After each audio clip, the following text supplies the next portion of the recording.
Hablemos de impuestos, un espacio dedicado para analizar la fiscalidad nacional e internacional para negocios desde y hacia Argentina. No olvides compartir este podcast con tus amigos y conocidos. Puedes encontrarme en internet en www.sergiocarbone.com.ar o en YouTube buscando por mi nombre. Ingresando a mi canal, te invito a suscribirte.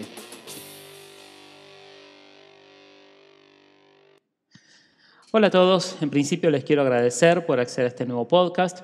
Hoy es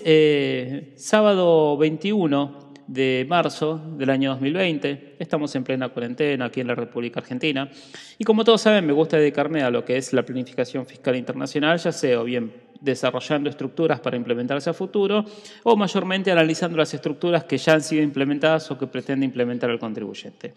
Todos estos podcasts no tienen la intención de enseñar o cultivar la cultura del contribuyente o del planificador financiero respecto de qué tiene que hacer para desarrollar un negocio a nivel internacional y de manera efectiva, sino que tienen el objetivo de alertar al contribuyente, alertar al planificador financiero, fiscal o al profesional del derecho sobre aquellas cuestiones que deben prestarle atención para no entrar en lo que es una planificación fiscal agresiva. Al desarrollar este podcast voy a estar asumiendo que han escuchado mis podcasts anteriores en cuanto a qué es una planificación fiscal agresiva y de qué se trata la economía digital y esencialmente la economía digital nativa. En este podcast lo vamos a orientar para discurrir sobre aquellas cuestiones que se están tratando en el mundo a nivel de la Comunidad Europea y a nivel de la OCDE. La primera pregunta que usted puede hacerse es, bueno, ¿por qué voy a estar escuchando este podcast si yo no soy tributarista o de pronto contrato a alguien para que me resuelva el problema? Y la verdad es que uno tiene que escuchar este podcast porque si uno está vinculado directa o indirectamente a la economía digital, ya sea porque su rubro nació en la economía digital nativa, con lo cual es imposible estar vinculado con la economía digital,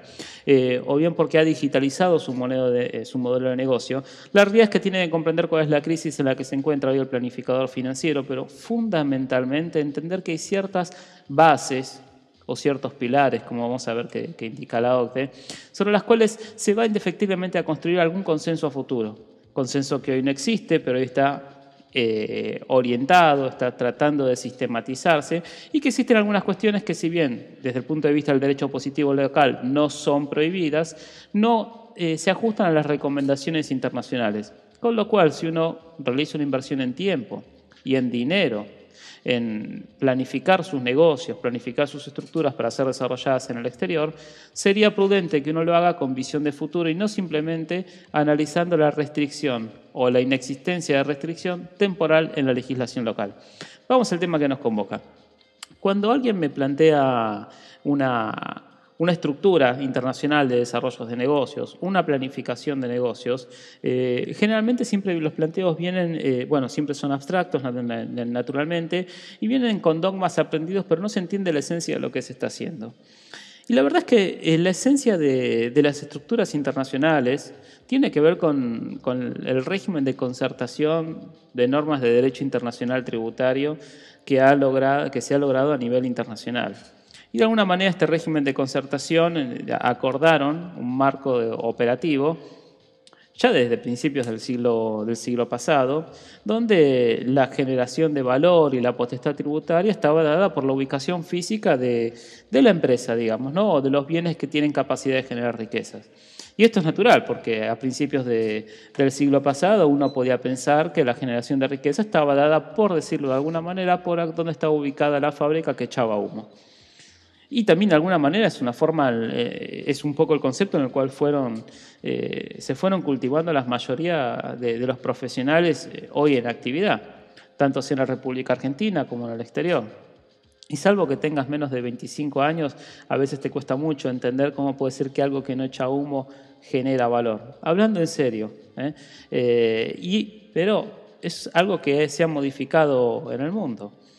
Hoy por hoy no se puede pensar que solamente la generación de valor está dada por la ubicación física de aquella fábrica donde se está generando los bienes. Pero, sin embargo, las normas de concierto internacional hacen referencia a eso y hacen referencia a dónde está ubicada la residencia fiscal de la entidad o la sociedad que presta los servicios o vende los bienes, o dónde está ubicado lo que se llama el establecimiento permanente, es decir, dónde tiene radicación física esa empresa para realizar negocios en determinada jurisdicción. Y de pronto la jurisdicción donde reconozca que existe residencia fiscal o existe un head office operando o existe la fábrica efectivamente echando humo o las personas prestando el servicio, no hay duda de que va a tener atribución o un vínculo suficiente con el territorio para gravar la renta que pudiera generar esa unidad económica. Y ese es el concepto que se viene manejando a nivel mundial desde hace, bueno, como dije antes, al principio del siglo XX, y los tratados para evitar la doble imposición internacional se basan en esa filosofía, más allá de que a veces el artículo 12, bueno, de hecho lo hace, rompe para ciertas cuestiones este parámetro básico sigue estando. Entonces, de pronto tenemos el concepto de establecimiento permanente, que tiene que ver con la residencia del contribuyente, y esta forma de construir el contexto internacional, si bien parecía lógico a principios del siglo XX, con la globalización, pero concretamente con la globalización de las comunicaciones y la proliferación de las herramientas tecnológicas, habilitó ciertas estrategias de planificación fiscal que originalmente fueron pensadas o diseñadas o aceptadas como si fueran técnicas de planificación fiscal legítima. Posteriormente se descubrió o se revisó ese concierto internacional y se dijo, no, la verdad es que se trata de planificaciones fiscales agresivas. Por ejemplo, con los parámetros hoy todavía existentes, ¿sí?, en un contexto de un consenso que se está reformando, uno podría pensar en que simplemente deslocalizando unos intangibles de la propia sociedad y colocando ese intangible en propiedad legal de una sociedad incorporada en una jurisdicción de baja o nula tributación, o incorporando en jurisdicciones de baja o nula tributación subsidiarias a las que se le asignan ficticiamente los beneficios, o incorporando legalmente los intangibles de marcas o patentes en jurisdicciones que gocen de beneficios o regímenes especiales, por ejemplo los IP Box, o celebrando tax ruling con determinadas jurisdicciones, es decir, diferentes mecanismos que fueron muy utilizados y de hecho hoy lo son, pero la verdad es que a partir de la crisis del 2008, iniciando con las quiebras generalizadas que se dieron en el año 2001, que fueron en definitiva las que derivaron la crisis del año 2008, se empezaron a quedar en evidencia el flagelo que genera a la coordinación de capacidades económicas mundiales, tanto los paraísos fiscales como el secreto bancario, como el secreto a nivel societario. Todo esto se puede ver en los que son las páginas generales de la Tax Justice Network y las diferentes páginas subsidiarias que de alguna manera tratan esta cuestión. Pero bueno, este acuerdo inicial se basa en vamos a tener presencia física, la jurisdicción donde tenga presencia física va a poder grabar. Pero bueno, aparece un problema acá. Aparece el problema de que la economía digital, la economía en la cual seguramente usted que me está escuchando está incurso, y estoy hablando de la economía nativa digital, nunca puede tener presencia física, la presencia física es muy poca. Pero sin embargo tiene capacidad de obtener ingresos a través en determinadas jurisdicciones por una gran presencia digital. Y de pronto empezamos a notar que, no sé, tal vez Google puede obtener una gran cantidad de ingresos en jurisdicciones donde no tiene ni siquiera un solo escritorio. Pero esa jurisdicción dice, pero aquí está utilizando toda mi infraestructura. Google, Facebook, Amazon, no importa, ¿no? O sea, digamos, las empresas digitales o grandemente digitales para ganar mercado, para usufructuar un mercado determinado, requieren que ese mercado tenga dispositivos digitales, tenga redes adaptadas, tenga buen acceso a Internet, tenga gente con cultura y demás, es decir, requieren un Estado presente del otro lado para obtener ingresos en aquella otra jurisdicción. Pero si no configura un establecimiento permanente conforme al criterio general hoy vigente, entonces esa jurisdicción nunca tendría capacidad de grabarlo. Esta crisis de concepto se advierte en la economía digital. Y bueno, la OCDE lo advirtió en el año 2015, cuando lanza su paquete BEPS en la acción número 1 y dice, bueno, acá tenemos un problema en la acción número 1, tienen que sentarse a resolverlo entre todos y coordinando un poco el esquema de tributación que va a regir. La realidad es que no se hizo nada y en el año 2017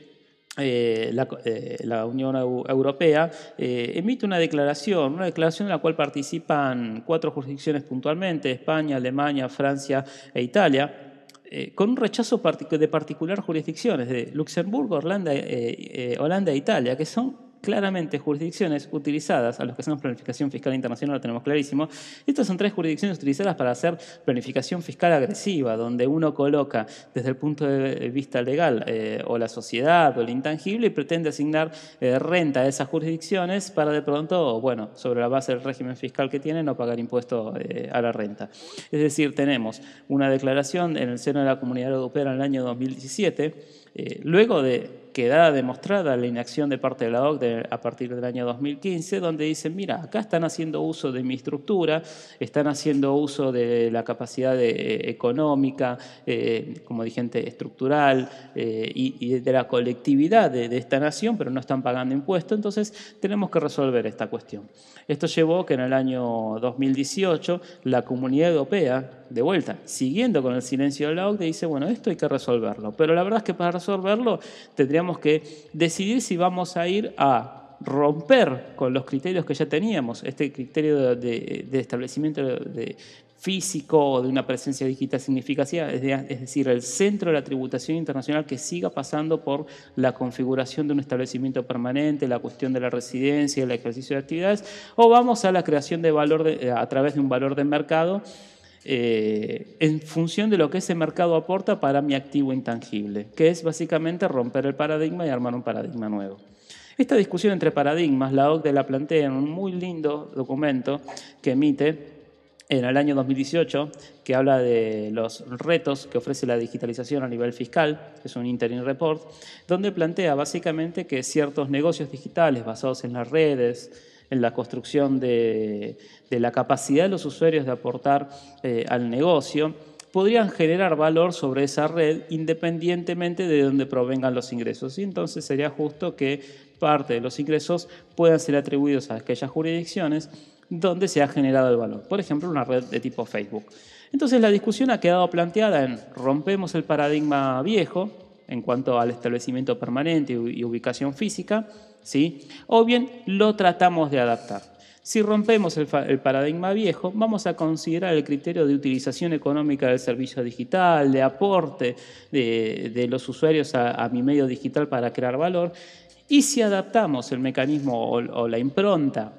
o el paradigma viejo a las realidades de la economía digital, tratamos de crear lo que se llama un establecimiento permanente digital. Y uno dirá, ¿qué es un establecimiento permanente digital? Porque si un establecimiento permanente era tener un escritorio, si es digital no lo tengo, ¿qué significa? Y ahí empiezan las ficciones también del derecho tributario, decir, bueno, hablamos de un concepto nuevo que es la presencia digital significativa. Y en estos 2 conceptos se va a mover la Comunidad Económica Europea,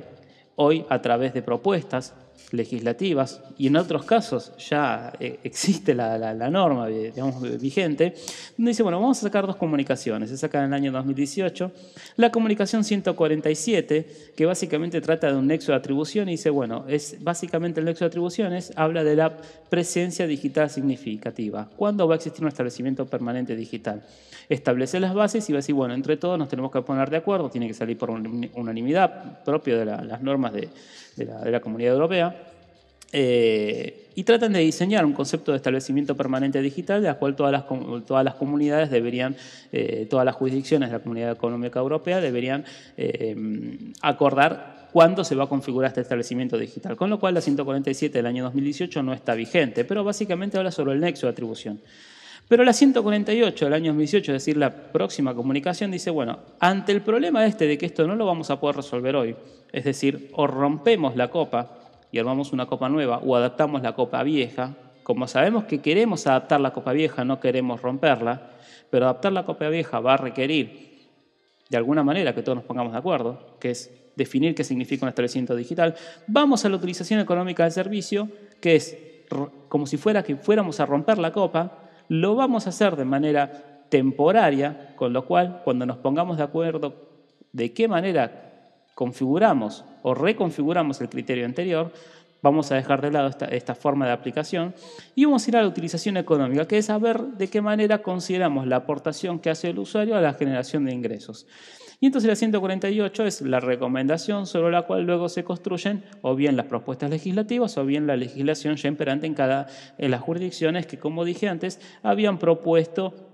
este tipo o habían firmado la declaración ya en el año 2017, ¿no? Entonces tenemos estos conceptos sobre los cuales se construye la planificación fiscal internacional, sobre conceptos de principio del siglo XX. Y a todo esto, ¿por qué viene? Porque el planificador fiscal internacional, si no está pensando en qué es lo que va a pasar en la economía digital, y si usted, señora, está planificando su negocio a nivel de economía digital y no tiene en cuenta que los principios básicos sobre los cuales se ha fundado el entrenamiento de los profesionales que se dedican a esto está moviéndose en este momento, usted puede entrar en un esquema de planificación fiscal que claramente va a perder vigencia dentro de 1 o 2 años. Al margen de eso, ¿qué es lo que nos encontramos? La OCDE, cuando vio este movimiento dentro de la Comunidad Europea, saca una consulta pública en el año 2019 diseñando lo que se dieron en conocer Pilar 1 y Pilar 2. El Pilar 1 dice, bueno, acá tenemos un problema porque no podemos permitir que la Comunidad Económica Europea rija su pauta con un amplio nivel de actuación, como lo vamos a ver en unos minutos, que puede generar una imposición de carácter indirecto, que puede estar completamente descoordinada y puede generar en definitiva una doble imposición internacional. Aquello que se quiso evitar a principios del siglo pasado lo tenemos a las puertas de este nuevo siglo con la nueva economía digital, ¿no? Y puede generar un efecto ring-fence, que básicamente es un efecto donde se reconoce una tributación separada para una economía en función de cómo ha sido desarrollado, con lo cual depende en qué tipo de la economía se posicione la empresa, va a tener o un régimen tributario, un régimen de coordinación tributario o va a tener otro. Justamente son los efectos que se quisieron evitar a principios del siglo pasado cuando empezó a darse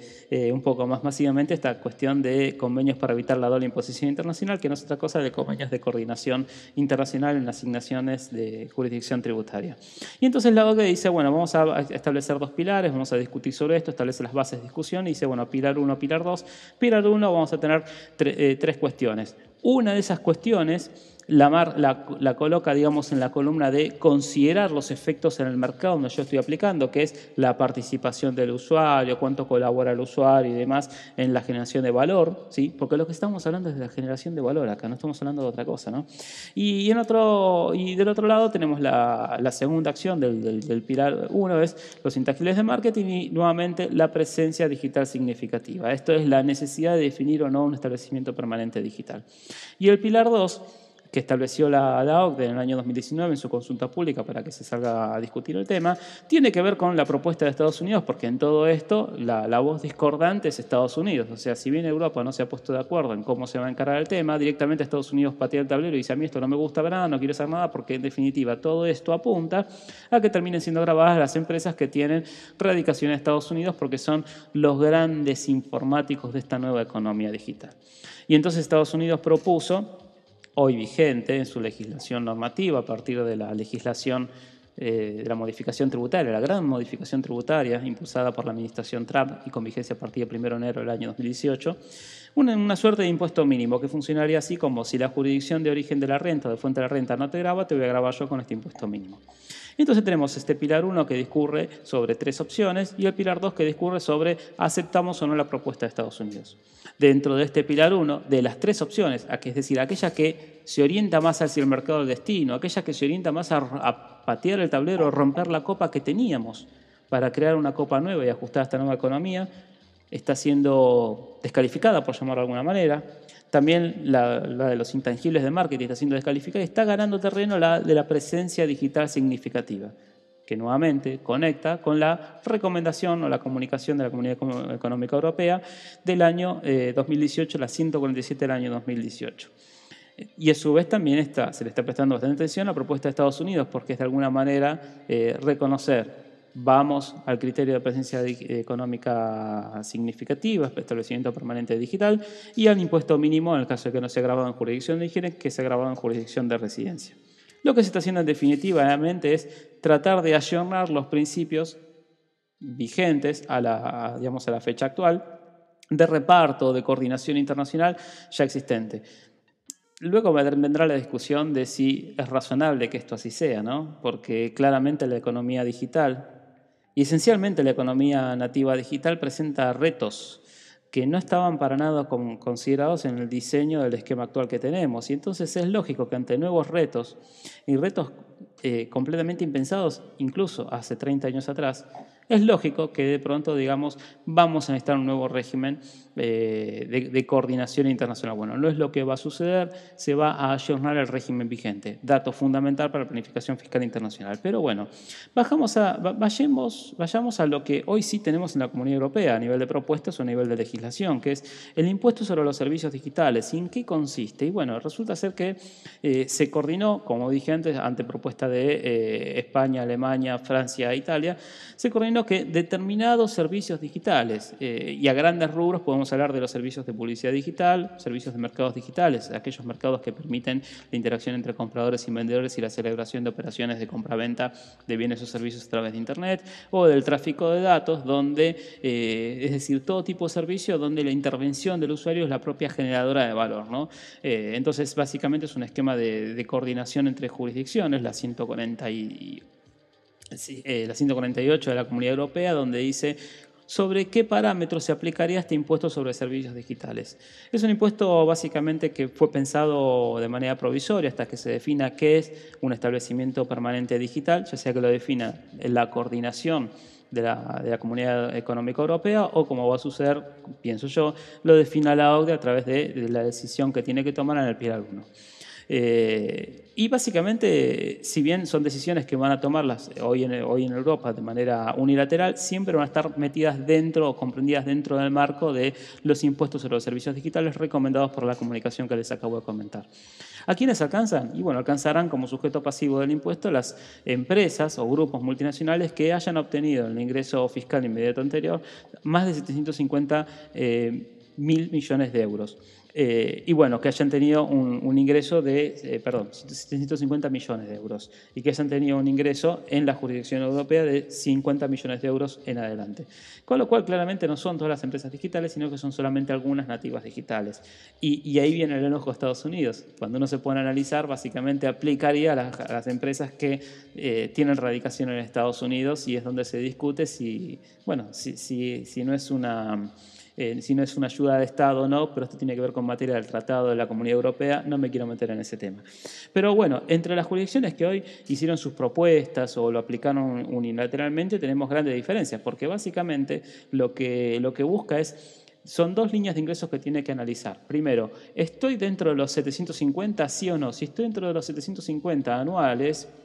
en todo el mundo, voy a entrar dentro de esto, si no, no voy a estar. Claramente el contribuyente que estará escuchando esto no va a entrar, así que no se le preocupará. Pero eso no quiere decir que el día de mañana se modifique este parámetro y empiece, una vez que los sistemas y los mecanismos funcionen, se empieza a bajarse la línea, porque justamente la discusión está en por qué está en la discriminación entre los 750 sí o 750 no. Y luego la segunda cuestión, ¿no? Que es estos 50 millones que he hablado dentro de la Unión Europea. Y eso se suele denominar huella digital. ¿Qué significa huella digital? Es la capacidad que tuvo la empresa de obtener ingresos de una determinada jurisdicción. Y la huella digital acá tiene mucho que ver con lo que se legisló en el IVA a partir de la reforma dada en enero del año 2018, que habla de cuando una operación se comprende o será entendida que se desarrolla en una jurisdicción. Y básicamente en la Unión Europea lo que vamos a encontrar es que tendrá que ver con la jurisdicción donde se activa el dispositivo, que a través del IP se detecta que se está siendo utilizada la aplicación o el servicio. Se considerará la participación del usuario, la cantidad de usuarios que tiene en una jurisdicción respecto a otra, pero en definitiva esa aplicación ejecutada en esa jurisdicción sobre la base del IP del contribuyente o de la base del lugar de registro del contribuyente será la que genere, en función del servicio que estamos hablando, ¿no? Será la que genere esa huella digital. Ahora, el nivel de la huella digital, lo que definirá la base imponible, es diferente para cada jurisdicción. Por ejemplo, España me pide 3 millones en España. Italia me pide 5,5 en Italia. Francia me pide 25 millones.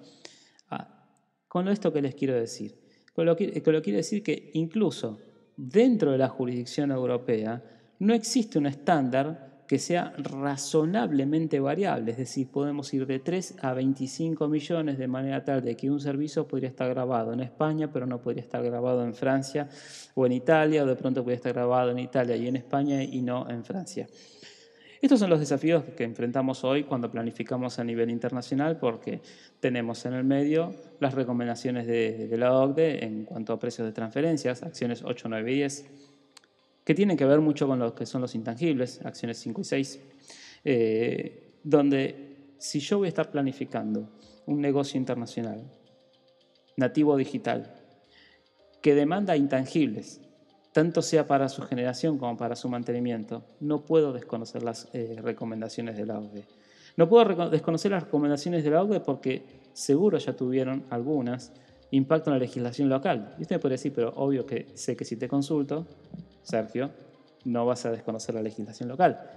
Pero también lo que tiene que saber es que si me consulta, yo estoy obligado a conocer la recomendación de la OCDE y hacia dónde va, porque